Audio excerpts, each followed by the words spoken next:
Hi, and welcome to the show. Subscribe at kevinmd.com/podcast to get CME for this episode by clicking on the CME link in the show notes. Today, we welcome back two veteran guests. Kim Downey, of course, is a physical therapist and physician advocate. Anthony Avellino is a pediatric neurosurgeon. He's the author of the book, Finding Purpose, a neurosurgeon's journey of hope and healing. Kim and Anthony, welcome back to the show. Great, Kevin. We are very, very happy to be here. And I must say that your KevinMD platform has given many to actually share their stories, and you and your team have done a remarkable thing. Well, thank you both for coming on the show, writing and sharing your stories. So, Kim, you are, of course, very passionate physician advocate. And I always ask you, how did you find Anthony and what about his story resonated with you? Sure. Well, I have to say, I think that Tony is the very first doctor I reached out to after Dr. Michael Hirsch. I had found him on Facebook with his blog, but I had been following the posts on your site, Kevin, for a year. And so it was a year ago, January, I saw an article that Tony had written, and it really touched me. You know, my doctor had died just a few months prior. And I went to his website and I ordered his book and I read it right away when it arrived from cover to cover. And then I went to his website and I saw that he had contact information and email address, and I sent him a message. And a few weeks later, he responded and said that it had accidentally, I guess it went to his spam. So, Tony, I've never asked you actually, what made you go to your spam? I never go to my spam. So thank goodness that you did, because he sent me, a really nice message back and asked if I wanted to talk. And he called me and we had a beautiful conversation. And that's how it all started. All right, wonderful. Tony, so do you remember the first time Kim reached out to you? And tell me how your relationship developed from then. Oh, sure. I remember that the first time that we met, I was sitting in my car and it was a long day. And I must say that just connecting with Kim gave me a sense of hope, because what Kim has done, she's been a relentless advocate for physician well, and her podcast, Stand Up for Doctors, has over 30 episodes. And what she does is she really connects physicians and their stories, and it really helps physicians and other providers really find hope, be their best. Because I often say you have to listen, you have to learn, you have to heal. And what I mean by that is listening. Everyone has their own story, but it's how you learn from it, but also how you sort of heal from it. And Kim's relentless. Her connections with physicians and hearing other physician stories really gives us that we're not alone, and it gives us hope to do what we really want to do. Now, Tony, you've been on the show before. You've talked about your book. It's titled Finding Purpose, a Neurosurgeon's Journey in Hope and Healing. For those who didn't get a chance to listen to your past episode, just tell us a little bit about your story and why it's so important for your story, or physician story in general. Why is it important for those stories to be heard? Yeah, for me is once I came forward with my story, it took me a long time because I was very, very afraid. Because for me is going to medical school, training as a neurosurgeon, I was afraid to tell anyone that I was not doing very well. And when I tried to take my life in, that really gave me the opportunity to pause. And 9 years later, I vowed that no one should ever hit rock bottom, because listening and reaching out and for me is having a family and support systems, and being an ultra endurance runner has really given me the ability to pause and take a break and really appreciate what's important. And so for me is over the last 8 or 9 years is just sharing my story, sharing how one heals from it has been very, very important, because for me is I vowed that if I'm going to come forward with my story is no one should ever hit rock bottom like I did. Kim, when you heard Tony's story, you wrote about it, of course, in your KevinMD article, which is titled "A Patient Reached Out to a Doctor and They Helped Each Other Heal." How did Tony's story help you heal, Kim? Well, I was just so grateful what I told him during our conversation that he's okay. And because obviously it had a personal, connection with me, as I've shared that my own doctor had taken his life and he was an incredible doctor. So just to be able to have a conversation with Tony and, to see that he's okay and all the ways that he's helped other people and helped his colleagues, that just meant the world to me that we could actually have a conversation. And then we even found out we're the same age, and he was at Cornell University while I was at Ithaca. So we were in the same college town the same year. So we might have even crossed paths in the Commons or college town. So just, having those connect, it's all about, making connections and hearing each other's stories. My daughter is a freshman at Cornell, so I'm very familiar with the whole Ithaca area. I've never made so many trips to upstate New York in my life over the last year. Oh, wow. Okay. So, Kim, when your physician tragically took his own life, how did you react as a patient when you first heard that news?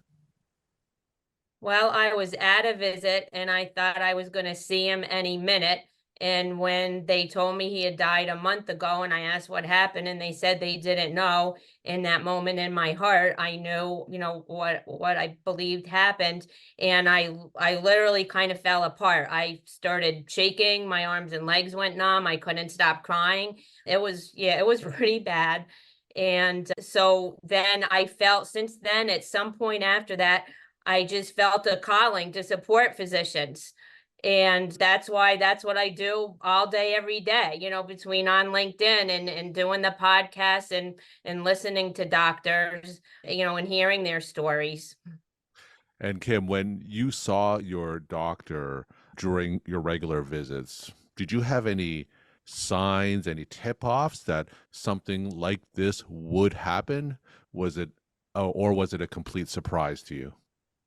It was a surprise. Now, what's so special about him is he was a radiologist, and you don't usually even know the name of your radiologist. But because the things that had happened, the couple times he had to insert a mag seed, he actually performed a couple feats of miraculous technical skill on me. The first time he said it was the hardest mag seed placement he had ever done in 30 years. And the surgeon later said it was like looking for a needle in a haystack. And the second time he got the magnetic clip to pierce the metal clip, which our surgeon said was like threading a needle when you can't even see the needle. So we had just developed a little bit more of a relationship. And then, when I sent him a thank you note and he actually called me on the phone to thank you for my thank you note. So I just felt like, for a radiologist and a patient, that we had developed a beautiful relationship in a short period of time. But I didn't know him that well personally. I didn't know anything about his personal life or that he was suffering. So no, I didn't know that he was suffering.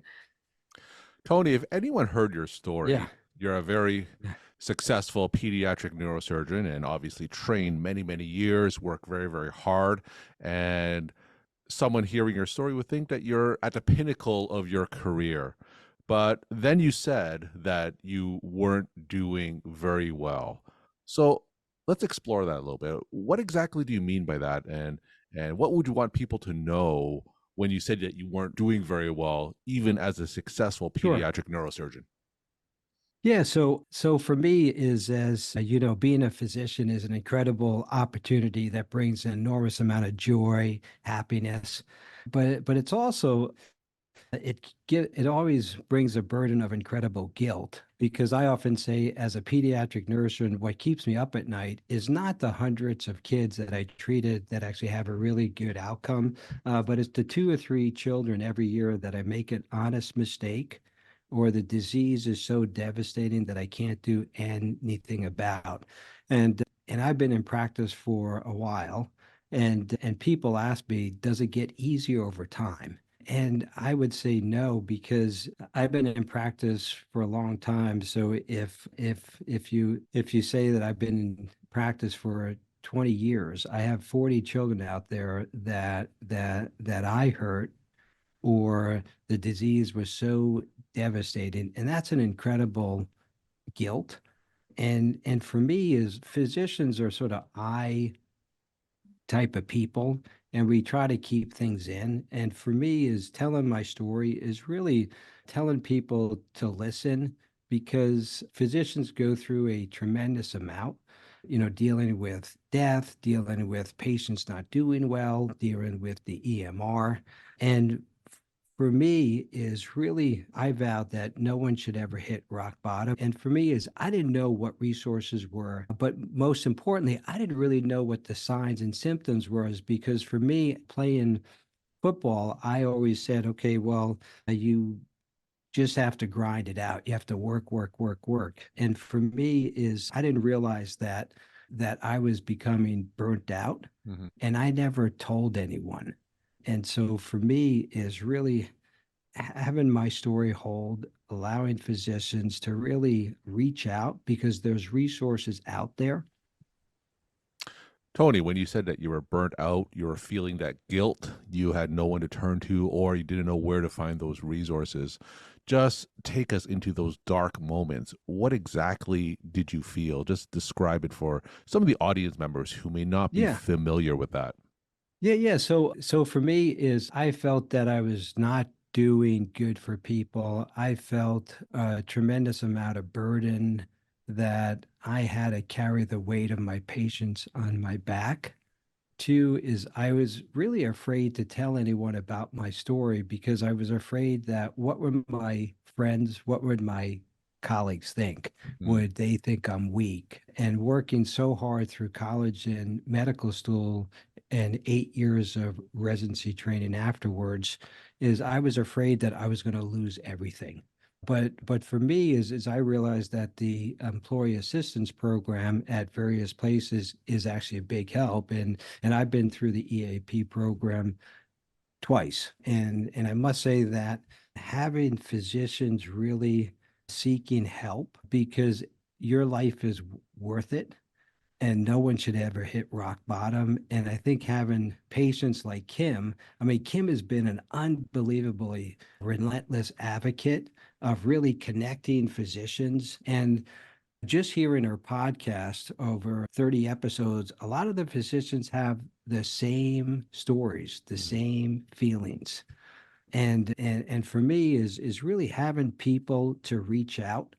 And I often say that listening is the most powerful thing that one could do. So, as Tony told you his story, and as you hear his story again, Kim, what were some of the things that were going through your mind as he was telling you his story? Well, just that it shouldn't be like this. And, there shouldn't be any shame in seeking help. And that's why I think that what he's saying is so important, is for all of us, for doctors to know the resources that are out there. So last summer, I shared a post of free and confidential resources for physicians, and I've reshared that. And then also, as Tony said, like knowing the signs and symptoms. So when doctors are sharing their stories, because it looks different for everyone, burnout from physical manifestations. And also, doctors are human and they have all the problems that humans have. And there's no less incidence in anxiety and depression in doctors than there is in the average population. So some doctors are on medication for anxiety or depression. So if you're burnt out and you're feeling low, you might think it's you or how you're really feeling, and it could even be like a side effect from the medication. So that's really important to know. And Dr. Amna Shabir has shared that when you're really in a low place, even asking for help is exhausting, but you have to do that and just take that step to talk to anyone and ask for help. We're talking to Kim Downey and Anthony Avellino. Kim is a physical therapist and a physician advocate. Anthony is a pediatric neurosurgeon, and he's the author of the book, Finding Purpose, A Neurosurgeon's Journey of Hope and Healing. Tony, one of the things that you said that you were worried about the reaction from your colleagues and they thought, quote, that you might have been weak. Now that you've told your story, you've written your book, you've appeared on my podcast and written on KevinMD, and people know your story. What is the response from your colleagues after hearing what you had to say? Yeah, I must say that it's been an incredible response. I have a folder of hundreds of letters and notes, and I can honestly say that even though I'm a pediatric neurosurgeon, I'm really affecting more lives because notes that I received was, Tony, your book and your story really gave me an opportunity to pause and maybe realize what's important. I've had other physicians say, well, your story truly resonated with me because it really gave me the opportunity to seek help. And for me is that's more gratifying because for me, I often say it's not what you take in this world, it's what you give back. And we need more compassion and more love. So, Tony, for those physicians who may be sometimes feeling that guilt if a patient outcome doesn't go the way they thought, and it may not be pediatric neurosurgery, but lower stakes cases in medicine, and you said that you didn't know where to turn to, tell these physicians who may be listening to you now, where can they turn to if they're feeling those thoughts of guilt or if they hit the proverbial rock bottom? Yeah, so is telling your chair of your department or telling because I think what the COVID pandemic has done, it's really raised awareness. And I think more and more healthcare systems today are really focusing on physician wellness because physician wellness is essential because if physicians don't find meaning in their work, it's going to be really difficult to achieve the triple aim of providing great care, improving the patient experience and lowering cost. All right. We'll end off with each of you saying your take home messages to the Kevin MD audience. So, Kim, we'll start with you. What are some of your take home messages? Sure. So I thought I'd spotlight several things that we talked about when Tony was on a guest on my YouTube channel and that are in the article, and including the importance of pausing, which Tony has mentioned today. And that can mean anything from taking just a moment to breathe and center yourself before entering a patient's room to bigger pauses, such as giving yourself a period of time when you intentionally say no to more committees, more roles, more of anything to give yourself some white space, which everyone needs in their life. And I also talked about the importance of being a continuous learner. Mhm. And you need to learn what truly energizes you, including things totally unrelated to medicine, anything that fills your cup. From trying a new grilling technique to playing an instrument. And I know more than one doctor who has joined a band. And also being able to stay in the present moment and the power of true listening and connecting at the heart. And those are all key when we talk about the experience of the sacred doctor patient relationship. And it can be quite healing for the patient and the doctor. And I've been privileged to have those experiences, and it feels really good, I believe, for both of us. And I've had other experiences where it feels like you're just a number and the doctor is just going through the motions, like time to make the donuts. And when I leave those visits, it feels disappointing and hollow and empty. And I think that's a loss for both of us. And as Tony says, we need more compassion and love in medicine, including for ourselves. That's critically important, and we need to shout it from the rooftops.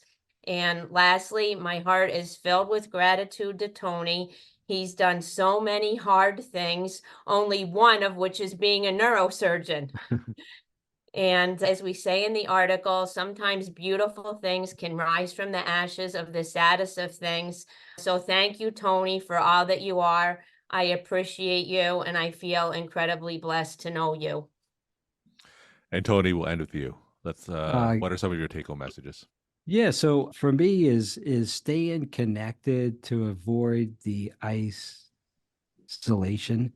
And I often say is listening, sharing your stories, connecting at the heart. But my wife and I made up this word. And so if you take the word TACTICS, so I would leave you that your tactics is T is take time for yourself and lead a peaceful life. A, always eat healthy, exercise, and sleep, because sleep is one of the most powerful things that one can do. C, continually self-improve. T, treasure family and friends. I choose the day I have. C, control disappointments. And S, smile and laugh. But what Kim has done, she's been a relentless advocate. And so I would and we must all listen, learn, and heal with each other, because we must find hope, because even in the darkest moments, for the lessons learned can give us insights on how to bring light to others. And Kim, connecting with you and sharing our stories, you're doing incredible work. And so thank you for what you are doing. Well, thank you you, both Tony. again for coming back on the show and sharing your stories, perspectives, and insights. Thank you, Kevin, for having us.